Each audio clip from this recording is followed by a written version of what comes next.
Today we are speaking with Kyle from A Sense of Humor, who has almost 500,000 followers on Instagram.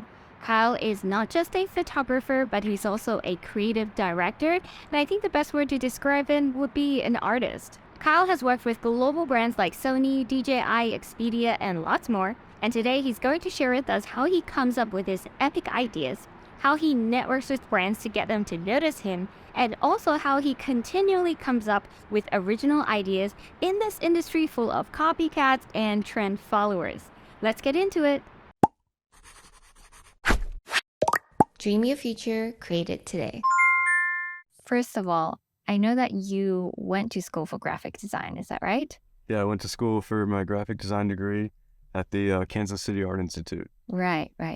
And after that, you were working as a graphic designer for a while before you started Instagram? That's right. Yeah, I did a lot of digital graphic art. I had a few jobs working for different mobile app companies. I worked for a packaging design company. I did graphic design for a children's TV channel called the Hub Network. Yes. And I thought that was fun because it had Hub. Those three letters are my last name. So that was a proud job moment. But after a year of working there, I realized that I really wanted to be a photographer. And that's what I was spending all of my time doing. Even while I was at work, I was constantly looking at Instagram and Yes. creating photos and editing and planning my grid and trying to, just network with other photographers. And so that was back in the time of Instagram meetups. Like 2015? Yeah, 2014, early on. And I started meeting up with other photographers and creatives in Los Angeles and just kind of built out my friend base and found a lot of like-minded people trying to do what I was doing, or, we were all figuring it out as it got started. And then, as being an influencer became a thing, I realized, all right, I guess that's what I am. And yeah, would you consider yourself an influencer or more of a content creator or something else? Well, I always say I'm an artist first. Yes. I think of myself as an artist. I make money as an advertiser, and because of those two things, it is an influencing situation. You are an artist through and through, in my mind, also like a creative director. And we can touch upon that later because you have a lot of different ways of creating your content. But let's go back to like the 2014-15 era. Were you just posting photos, and is that how you were able to grow your following then? Like, what was the rough trajectory? It all started when I got the iPhone, whenever that was. My first iPhone is when I realized that I could take pictures. And I started going on all kinds of hikes and exploring LA. I had moved here just a few years before, and everything was new to me, and I was excited, and I had the motivation to get out and just shoot all the time. And whereas now I feel like I only go to shoot if it's for work, and there's less just going out and having fun, seeing what pictures I might end up with. And now it's all about, okay, I have to get this, I have to get that. Yes. And it's a lot more controlling, but I think I've put in the time and done all the fun stuff in the past. I feel like I've taken every photo I could take in LA. And at this point, there's not as much free time, but I guess it's a good thing that I'm busy working. But when I first got the iPhone, I was addicted to taking pictures. I just remember photographing everything, just constantly using my phone to take videos and time lapses. And I was curious about going to all these new locations and national parks and really put my time in around California. And that is how I started to get better content, just going to cooler places. My eye for composition was there from graphic design, but there's so many things you have to learn as a photographer. Editing is crucial. Anyone can take that photo, but what you do with it in post-production is where the real magic happens. Absolutely. So did you start with just posting photos, or were you doing videos from the very beginning? Because you mentioned time lapse. As soon as they released videos on Instagram, I started using them. Wow.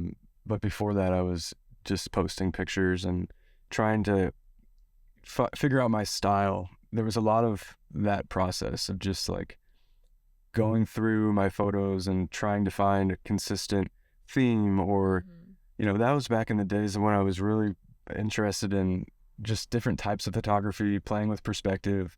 I got really into what I've called a sense of perspective, and that's just me using foreground, background objects that interact with each other to, create this illusion or play on perspective. And I did that a lot with my hands, just like picking friends up in the distance or touching landmarks I mean, I did so many of those kind of perspective photos, and people liked them, and it was creative, I guess. And not a lot of other photographers that I was following was doing that. Yes. And something interesting about my backstory was the Turtle Tuesday series that I did, because that really got me a lot of attention on Instagram in the early days, probably around 2013, 14, 15, 16. I was posting pictures of my baby pet turtles that I had got. I picked them up at Chinatown. They were $1 a piece, and I was addicted because they were so cute and they made such good little pets. And I ended up with 8 of them at one point. Wow. But they've all moved on to ponds and relocated them to different places. And that was a fun phase for me because it was a challenge to always come out with a new photo every week. Like I said, I took these turtles everywhere, and after a while I was like, okay, I've gone there, I've gone that, we have that picture, how can I keep these original and fresh feeling every week?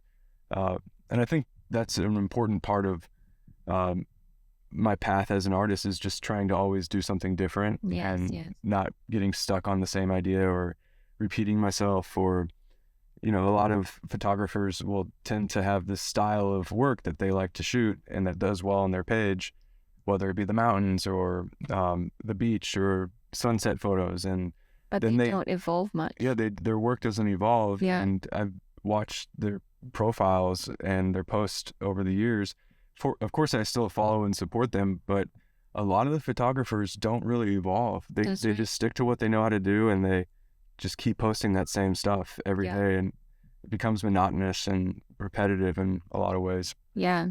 And the creative energy you get from trying something new and pushing yourself further is what I've always chased and been drawn to. And the turtle thing went on for as long as I could possibly do it. And were the turtles part of your perspective play? Is that how they were part of it? I did some forced perspective with the turtles, but it was more of just like, holding the turtle up in front of a cool location, like the Turtle Adventures. I never saw that part of your content. Yeah, I actually started following you when you were doing some really cool like hyperlapses that would go in and out of different places, and time lapses that you did with Tommy. Yeah. And I was like, this is incredible. And I saw like the play on perspective too. And I was like, wow, this guy's a genius. And the name was really cool too, like a sense of humor.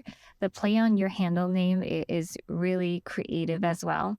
And so that's when I started following you. But also, you really stood out because you're one of the first people to do just really a lot of video on Instagram where they were really creative before Reels were ever a thing, before Instagram was trying to push video. So that's definitely unique as well.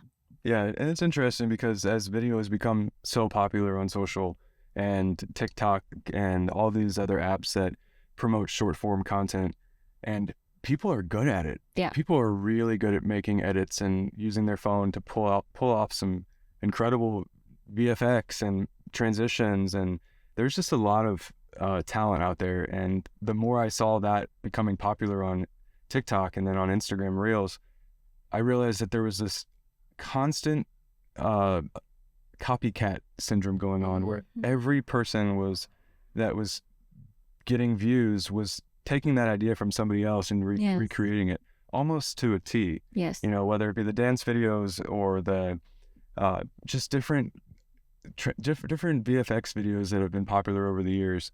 And you'll see a trick and then you'll recreate it using that exact same formula. Yeah. And I just never wanted to do that. I never thought I never see something and say, oh, I got to do that exactly. Let me go recreate it right away. My idea would be, that's cool, but how can I make it better? Or how can I make it more unique or different in a way? And that's how Tommy works too. And that's how we get along so well. And I met Tommy at an Insta Meet about, I guess, 6 or 7 years ago. He came to it. It was in Santa Monica. He had just moved to LA. He didn't really have any friends or any creative networking. He didn't have any connections yet as far as being an artist here in LA. And he was working at Whole Foods and just really liked my Instagram and was drawn to the creativity and the things that I was trying to do. And he came to this event and introduced himself, and I think right away we started making something together. Wow. And we really hit it off. Yeah. And I think I had a job shortly after that, and I needed help, and I was like, who am I going to hire? I need to get somebody that can help. And this was before he was doing hyperlapses. But we collaborated on a project, and then we went on a trip together, and honestly, the rest is history. It's been nonstop. Tommy and I working on big jobs now for 6 years. The synergy is amazing. When you guys come together, when two great creative minds come together, and with your attention to detail and also how meticulous it is, it just produces the most amazing work. And of course, we're going to put up examples here, but for anybody who is listening to this on the podcast, I really recommend you either go check out their profiles on Instagram or watch the YouTube video for this so that you can get some visual context, because it's another level of dedication to edit to that much detail and with that much of perfection to the video. So I think that's really what makes your content stand out. One thing I think is very unique about your content, and also a big reason why I really wanted to get you on to chat about it, is because you are very collaborative with everything you do. In fact, we had the opportunity to collaborate together, and it worked out really well. People really liked it as well. And I have to give you all the credit for that, because you did all the editing and the directing. I was just the model. I was just changing outfits, which apparently I'm good at, but that's all I contributed for that reel. So you can go check that out as well. But what I really love is how you actually invite all different kinds of creators to collaborate. Is that just because you wanted other creatives to brainstorm together with, to create with? Like, how did that even come about? I mean, I think it just comes down to what I was saying about not wanting to do the same thing twice and always being inspired by other people. I mean, I always have been supportive of the community and tried to show love to people that inspire me and have cool work and are doing things different. And those tend to be the people that I hire. And it all kind of starts with this mutual connection on Instagram where we're both following and supporting each other. And then I get a job offer and I'm like, okay, well, he does really cool VFX work. I need to have him help me edit this video. Or, my friend Colin, he flies FPV drones, and that's something I can't personally do, regardless of how long I tried to learn. It's just one of those things that I'm not good at, and I was inspired by FPV footage and the videos I saw people doing, and I thought, I need to hire this guy. I need to try that out for my work.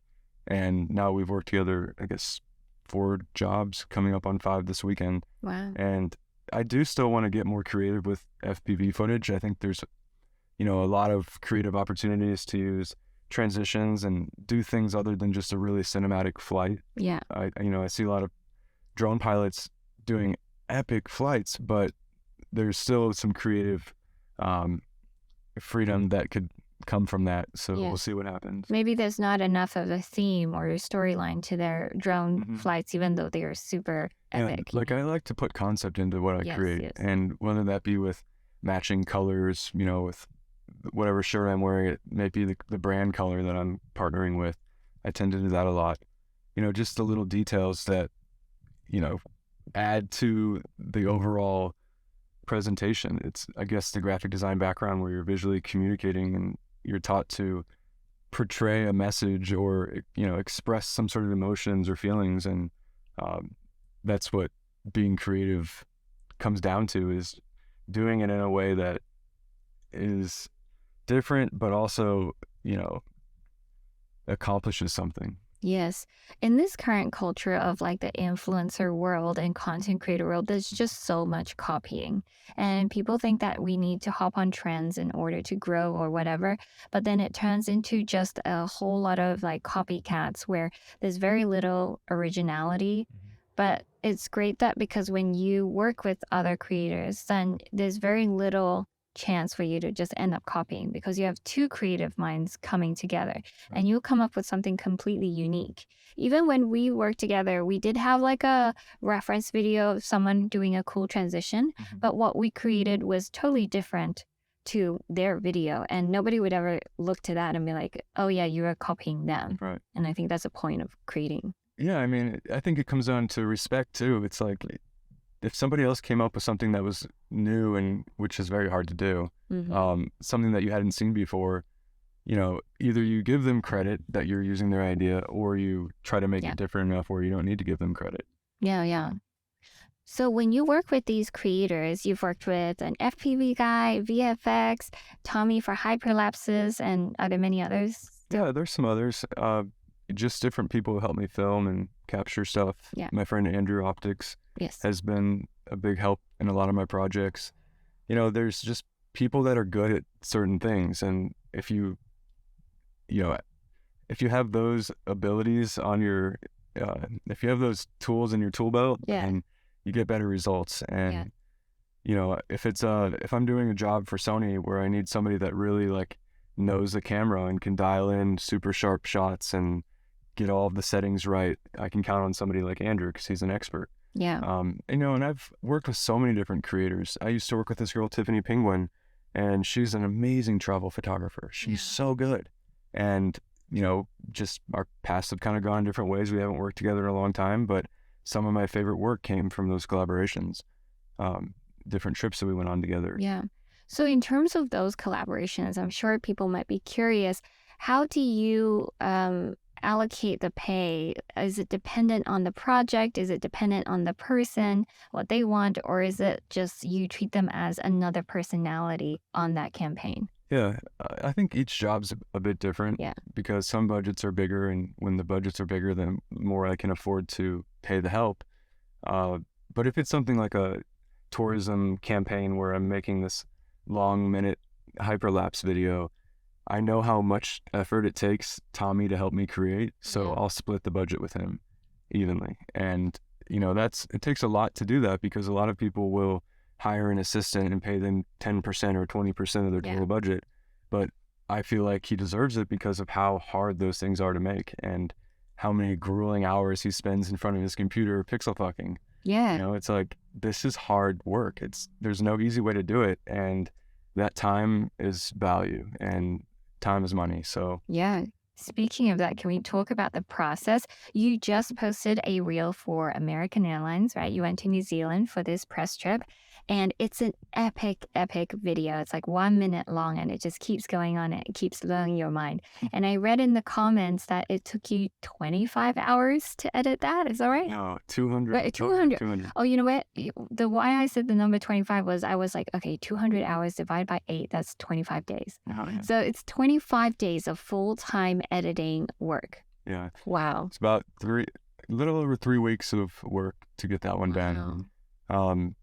But that's a combined effort because I edit all the frames in Lightroom. So I take all the files from the memory cards and I go through Lightroom and I have to adjust a lot of the frames. You can't just copy and paste the same edit on all of them because every scene is different. And a lot of times if he's like changing his position in the frame, you know, if he's orbiting around me or he's going into an object or coming out of an object, the exposure is going to change. And those photos have to be tweened carefully from one frame to the next so that you can't see the brightness shifting so much. That's done manually, right? So I go through and each sequence I have to make sure all the frames have a consistent, you know, make sure there's no flickering or there's, especially like when we're going through the forest, or there's certain parts of the video where there was a lot of lighting changing happening throughout his path, his movement. So that all has to be adjusted, and then I export all those frames and then we build them into PSBs, which are like a larger format Photoshop document, because these files are too big to save a normal Photoshop file. But then I take the PSBs and I load all the images into like a sequence, and then I save that and I give that sequence to Tommy. And then he goes in and does the tricky part, which is manually moving frame by frame each image. And you have to scale a lot too, because if you want my body to stay the same exact size and we're moving together in a path, he may have stepped a little further back than me on each one. So he has to scale every photo, Right. rotate it, wiggle Right. it. And it's just a very meticulous thing. It is. But then once he gets through multiple sequences, we start to stitch them together with the transitions that we planned. And yeah, those take hundreds of hours. We did one for Qatar, and that one took over 300 hours easily. Yeah. Another epic video. So then there's the sound design that we work on together. The music selection is always a process. We go through a lot of different songs and we try to find one that has the right vibe or has moments where it hits just right on a moment in the video. And it's just there's a lot of components to it, because you also don't think about the planning while we're shooting. We go through and we have like an ongoing notepad on our phone while we're creating these videos, so that each time we collect a new scene or a new segment, it's a piece of this big puzzle that we're putting together, and we have to plan a transition to get from every single scene to the next scene. So we keep track of it, like, I see. This scene's going to whip into that scene. So we try to keep track of it as much as we can while we're on the field or on the trip. Mm-hmm. And sometimes we get pretty much everything figured out, and then there's some loose ends we have to figure out afterwards. While we have all the scenes stabilized, it comes down to like, where is this one part going to fit in, and hopefully there's a creative way to tie these things together. Yeah. And we usually figure out a way.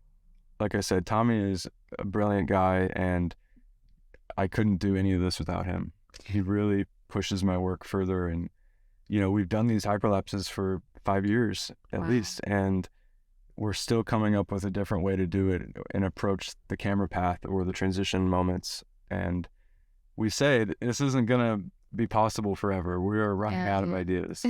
So, and that's a tricky thing. So what Kyle just explained really blew my mind when he first told me about how they created these hyperlapses. So basically, Tommy does it all handheld, and he will take the photos on his camera handheld.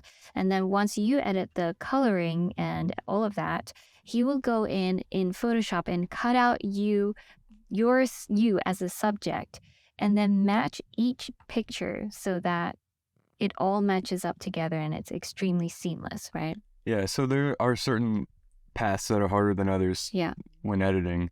If it's a forward-moving path and the background is shifting a lot, he'll first stabilize the frame so that the background is smooth, and then my body is naturally not going to be perfectly centered, so he'll have to cut my body out, move me over left and right, and then fill in the background behind me of information that's not there. Yes. He has to create that information using the clone tool and all that. And from frame to frame to frame, you have to make it look as consistent as possible so that made up background information isn't moving all over the place. That's insane. That still blows my mind when you explain that to me. There's a lot of hyperlapses that don't require that at all. Like the orbiting ones usually don't need that because the background is never... It doesn't need to look still. I see. Yeah. So that's the main factor in that, is if the background needs to look like it's not moving around. Yeah. That is incredible work. And that just kind of shows you how meticulous it is too.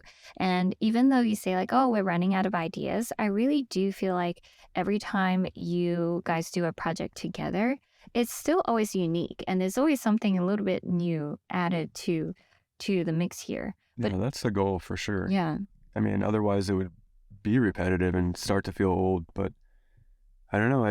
That's not what we have in our bones. We don't operate like that. We're just trying to, and that's why I like using drones and different types of cameras, the 360 camera, they just give you a new tool to push yourself with, and really it's always an experiment. Yes. All of these things that we do, it's like, can I figure this out? Will this work? Yeah. And am I doing it the right way? Yeah. So you have done a lot of these like press trips and brand deals, maybe collaboratively or alone. Are there any really memorable ones that you have done? I'd say the best collaborations, the best jobs have been with tourism companies, and also with Expedia, for example. They're clients that bring you to new places. It incorporates travel, which I always think gives me like it's a blank canvas that you can create with, and going to a new city is inspiring because you're not used to seeing those locations. You don't know what you're going to find. Yeah. And I get a lot of pleasure out of traveling. I love seeing new places. So, for example, I worked with Qantas Airlines, and I don't even know what year that was, a while back. And I went to Australia for 2 weeks, and it was just an amazing solo trip. The person that was going to go with me at the last minute couldn't get their visa to travel, and it forced me to go alone. And that pushed me out of my comfort zone because all of the traveling I had done was always with somebody. I always had help, helping operate the camera or flying the drone or whatever. It's not easy to do alone. I mean, props to people that use a tripod and take their self-portraits because, I felt like I had to pull out all my tricks from the bag for that one, and the other projects that I really enjoy are with DJI. They're my favorite client. I've worked with them for, I guess, 5 or 6 years now. I remember so badly wanting to get noticed by them when I first started flying a drone. And then a couple years later, I finally got on their radar and started getting hired for campaigns. Yeah. Some of my favorite work has come from that as well. There was a top-down drone hyperlapse that Tommy and I made together for the DJI Spark, probably 2016.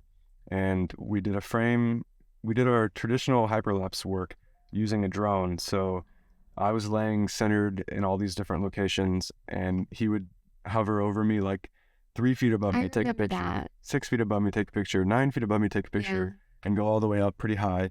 So we have all the individual photos that then we would stabilize and turn it into a video. And that one was really satisfying. It took us all around California. We went to Lake Tahoe, San Francisco, Laguna Beach, just all kinds of cool places. And that one turned out really satisfying and performed better than anything I had ever posted at the time. Oh, yeah. Hey, I hope you've been enjoying this conversation so far. If you have always wanted to become a creator and get paid to share about your passions on social media, then I have a free training for you. In this training, I cover the 4 steps to landing paid brand deals, even if you don't have a ton of followers. We talk about content strategy, growth strategies, and where you can find the higher paying brand deals, because we all want that. You can sign up at successfulinfluencer.com/training, and I'll link it in the description as well. Now, back to the conversation. You mentioned that you got them to notice you. What do you mean by that? How do you actually get brands to reach out to you? I guess just supporting what they post and, commenting on the things that they're putting up and tagging them in my videos, tagging them in my pictures. There was a lot of that back in the day. It was a lot of like wanting to get my name out there, I guess. I was actively trying to get noticed by the brands that I liked. And Sony fell into my lap. I met a photographer that was working with Sony to create a collective of photographers. And I got lucky to be one of the original 12 that they signed to be the ambassadors of Sony. So I had just got the camera like 6 months before and was still figuring it out. And next thing I know, I'm on a road trip with Sony, and that relationship has been ongoing for all these years since then. And I love it. I mean, we have such a good community of photographers. Sony has built this organization, this group of creators that have an influence. They all have a platform, and they're just super talented. And we get together at these events that they put together, and it's the best time because you're surrounded by people that do exactly what you do, and they have their own style, of course, but you're all kind of nerding out together. You all love Sony. Sony has the best community, and also just obviously amazing camera gear. Hit me up, Sony, because I've been your loyal customer for years now. Hit this girl up. But nowadays, are brands just all reaching out to you on their own? And do you ever have to do any outreach at all? I feel like I'm pretty fortunate because I don't have to reach out to brands. I haven't had to since back then. Like, wow. As soon as the work started coming, it never stopped. And I feel lucky that there are ongoing clients like Sony and DJI, because those are camera products. Those are directly related to the work that I'm making already. And I have so many ideas for flying drones. And so every time I get a new campaign from DJI, I'm like, okay, now which one am I going to do? Because I have this back pile of concepts that I've thought of, and just different ways to use the drone, and I've experimented with shadow play a lot in the Yes. past couple years. But now that I'm working on this new campaign for a drone that's launching Friday, so it's top secret, but I decided I was not going to do shadow play this time, and I wanted to focus on more cinematic style content that doesn't rely on the top-down drone perspective. I've experimented and played with that a lot, and I will come back to it, but it's important to not repeat yourself too much, especially in brand work. I'm Yeah, sure they that's were right. like, yeah, that's cool, but do you have any other ideas? Yes. So, That's a great tip. So if you are an influencer or content creator that's been around for a while and you have repeat clients, obviously it's because they like your professionalism, they love your content, and they see the value in working with you. But it's also important to be able to innovate every time and come up with new concepts or new ideas so that you can breathe fresh air into their content and their brand, right? So that they would want to continually hire you as well. yeah, and a lot of brands don't know what they want. They know they like your work, and they Yeah. have seen you post other things that are successful and perform well, but they don't want exactly that. You know, Yes. they don't know what they want yet, and that's your job as the artist and the creator to come up with something that is refreshing and made, it's not what they ever had dreamed of, but they love it because it's different and it's um, unique to your style. Isn't that the best when brands trust you with your vision Yeah. and then they just give you free reign to do whatever you want? Yes. I mean, there is some beauty in a set of guidelines, like Yeah. just to get you started. A general creative brief is helpful, but when it is controlling of exactly what you have to capture, it can be very difficult. I mean, I've had blind job offers come in where they reach out with these specific themes of what they wanted. One was a cell phone brand wanting night hyperlapses. Yeah. They wanted night portraits and creative night portraits and night hyperlapses with their phone. And I was like, well, I've never shot a hyperlapse at night, yet alone with a mobile phone. And I can't don't do portraits. Yeah, and I don't really do portraits. It's like, give me your phone and let me experiment with it and see what I can come up with Yeah. and create something that, you know, I what I try might not work, but, you know, signing a contract to make a night hyperlapse when I've never even touched the product doesn't work for me because I can't guarantee it's going to be a success or turn out, in high enough quality or whatever. Yeah. So Yeah. I like when the job is more open-ended, and DJI has always been like that. Yeah, they want me to show off features of the drone and different updates or upgrades that the new product has, but that can be talked about in your caption. But for example, if they do have something that's a really important feature, you have to work that into your concept so that it comes across that that's what the selling point is of that product.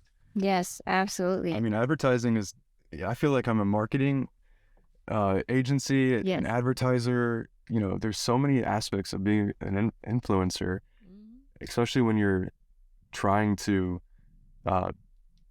make something you haven't made before. Yes. I really think that our roles isn't just really like being in front of the camera. It's more like a creative director. You have to think about what the final result is. And you're also HR because you're hiring your own people to work for you and then come up with the final result. And you're admin because you're the one negotiating with the brand, right? Yeah. So much of the communication and emailing takes so long. You spend half your day writing emails. Do you do that yourself? Yeah, I do it all myself. I don't really have a manager, never had one. For a couple jobs, I was represented by different managers per se, and those were like larger budget Coachella jobs and things like that. And I liked that I had a manager for those, but generally it's just me working with the agency, and then the brand is on the other side of it. So the agency is the middleman that I have to communicate with. Very rarely are you actually talking to the people at the brand. Yeah. So do you think it's necessary to have a manager? Is that something you would ever consider? Here's my feeling on it. If you have to communicate with somebody to then let them communicate with somebody else, I'd rather just communicate directly to the agent because I would want to be in the loop and know exactly what's going on and be involved in the conversation. That's just how it's worked for me for all these years. I can't imagine just letting somebody else doing all the negotiating. And, I have to adjust contracts a lot because I'll catch things that just don't work for me, or that didn't make sense, or they're expecting too much, or so there's just a lot of logistics that have to be fine-tuned, and having a manager just seems like it would be an extra step. Right. Sure, it would make my life easier in some ways, but I'm kind of one of those control freaks that likes to do it all. Yeah. And they take 20%. So if you already know very well how to negotiate, whether that's negotiating down the deliverables or negotiating up the budget, then perhaps you don't really need the manager, especially if you like to be in control of the conversation. Yeah. And that being said, I have lots of creator friends that have managers and love it. I mean, there's a certain type of people that don't want to do all the communicating and don't enjoy the emailing. And as long as it takes, I think I'm the type of communicator that prefers to do it myself. I recently just started a trial period with a management company. Oh, yeah. And I'm pretty excited because it came highly recommended from a friend that I really love, who's another influencer. So we'll see how that goes. But Cool. I am the type that is very bad at responding to email. I leave it on read for like a week and then just not respond. So for people like me, that's probably where it comes in more handy, where they can help ease the workload and the admin work. Yeah. Yeah, I mean, I like to be involved with it just so that I know exactly what's going on, and it has created tension. I mean, especially when you're chasing down your paycheck and you're trying to figure out why they haven't paid you and it's been net 30 days, then my tone changes, you know. Then it's like, okay, now I have to go into like full business mode and get that money. How do you chase money outstanding? I mean, it's very rare that it happens, but I'll tell you, the agencies, I probably worked with 25 brands this year in 2022, and almost all of the clients, well, the agent, they wait until the very last day of the net 30 or the net 45 Yes, they do. to pay. Yes. Whether they have that money ready to send you after you give them your invoice or not, they wait till the very last second. Yeah, that's and right. so it's very rare. I'll say that DJI is the fastest paying client I've ever had. As soon as I send my invoice, they process it. It could be a week later and I get paid. So I respect that. And I've even told brands, like agents, like I said, I haven't told the brand. I've told the agencies, like, you know, I really appreciate it when I get paid promptly because it shows a lot of respect to the person that did all the hard work here. Yeah. Like, I spent 200 hours on that video and now you're going to make me wait 45 days, even though you have that money now. That's not very respectful. And you have to pay the people that you work with in particular. Yeah, I have to pay people out and I don't want to make them wait. So yeah, it's one of those things that's part of the game. It's part of the system, and you have to, the larger the brand, the bigger the budget, the longer it takes to get paid. Yeah, speaking about budget, do you think you can share with us what your highest paying brand deal was? Like, not what it was, but just how much it was? Maybe excluding like the corporate types, like the Netflix thing. Yeah. I mean, I think my biggest job was 36,000. Wow. Yeah. For one video? For 3 videos. Oh, wow. But together, when it's grouped together, you've probably done like single videos for more, but when you group it together, then it becomes like a better rate per video for the client. Exactly. And with the stop motion hyperlapses, we've kind of like established a going rate for those. Yeah. And so I know what Tommy will and will not do it for. And there's no making 1-minute hyperlapse videos for $4,000 anymore. Yeah, no. That's just not possible. It has to be at least $20,000. Yeah. So that me and Tommy are splitting that, and we're making enough money to cover our time during that. And those jobs tend to get us more work. So it's kind of a win-win. I love posting branded content. You know, I get excited about the ads that I make because they're the ones I work the hardest on. Yes. It's easy to take pretty photos. It's easy to, you know, hit the algorithm right with a sunset photo. But the concepts and the videos that I put all of my time and effort into for weeks, those are the ones that are usually for a brand, and I can't wait to share it. Like, I'm anxious, and I'm always, it's like that, you know, a dopamine rush is greater when it's something that took longer to make. Yes, I love that. I love that you said you love your brand deal posts, because most people hate it. Most people are just doing it because like, oh, I'm gonna get paid for this, and so I'm just gonna make something okay, and I know it's gonna bomb, so I'm just gonna like close my eyes and hope that it does okay. Yeah. Well, I But think you're like excited. if you're an advertiser, you need to be proud of what you're Yes. creating. And if it's just a cop-out job and you didn't put any time or thought into it, I could see why you wouldn't care. But I think about every single detail about Yeah. these projects from the second I get approached. You know, the American Airlines thing, I found out about that several months ago. And since then, I've been figuring out, okay, what are we going to do different when we're in New Zealand? What creative transition can we try? You know, right away I'm thinking about concepts, and Yeah. there's so much time and communication that goes into every one of those jobs. So as soon as I press post, it's like, whew, all right, we are good to go. How much research do you have to do beforehand?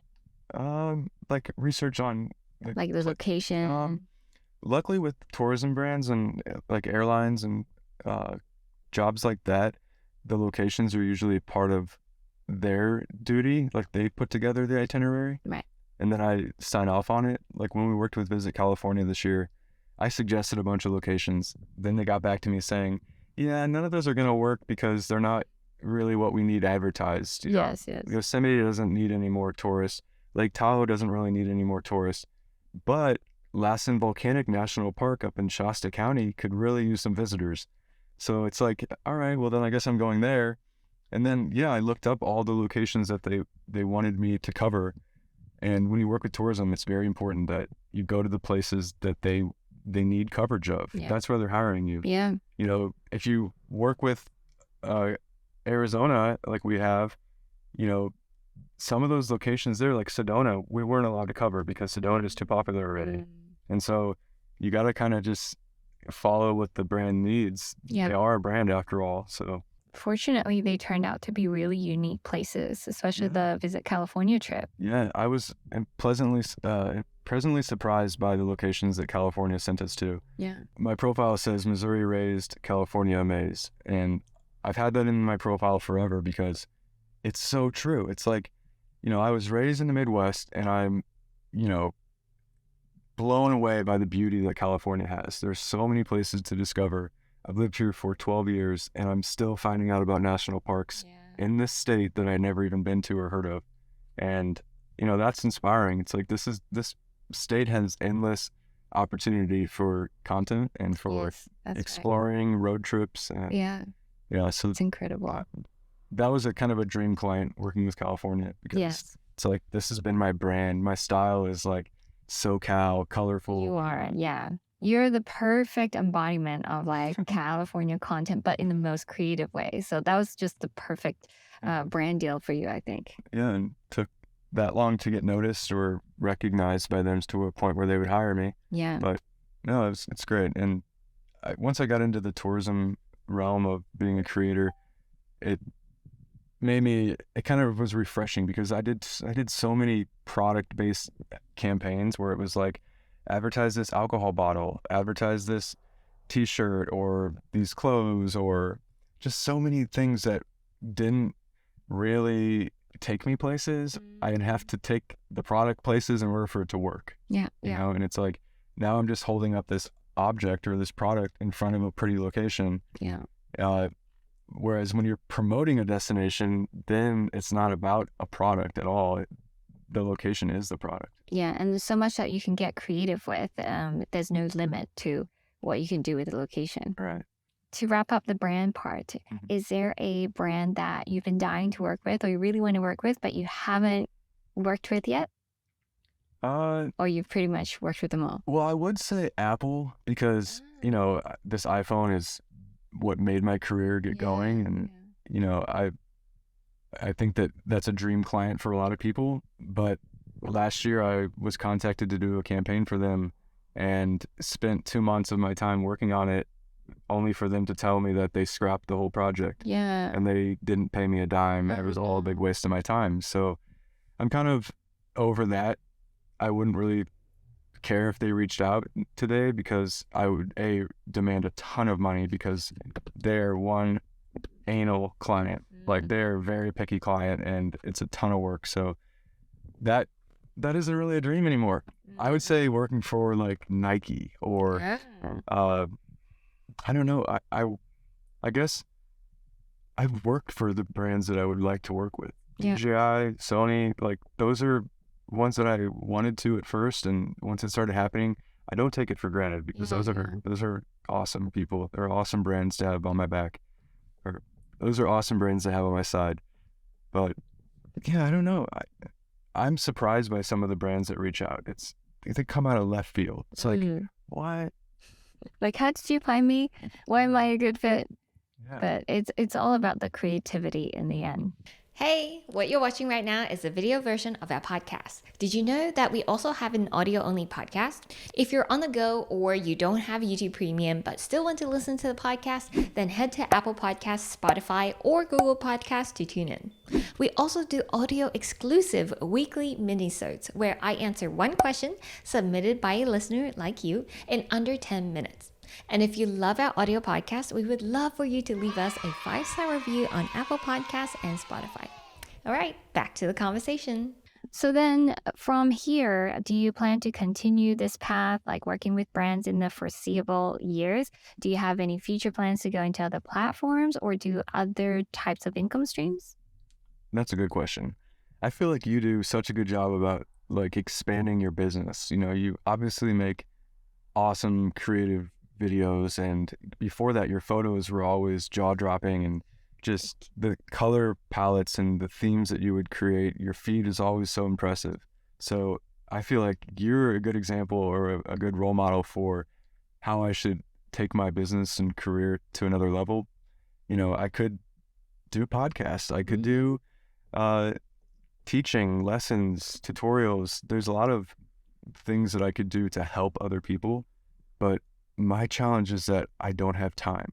I'm always working on my next project, and I have 5 projects right now that I'm trying to juggle. Wow. 5. And it's like, which one do I do first?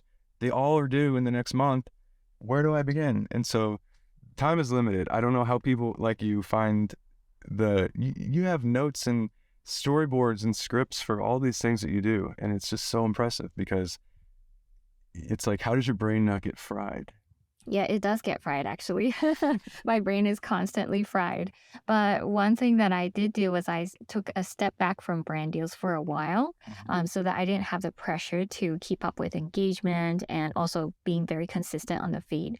Because, you know, to post brand deals, you at least also want like a few organic posts in between. Right. So it's not. And that's all hard to brand do. deals. It's hard to get those in between posts up for me. It's like, because I think I spend at least a day on every post. Yeah. I mean, even if it's just a series of photos, I spend all day working on it.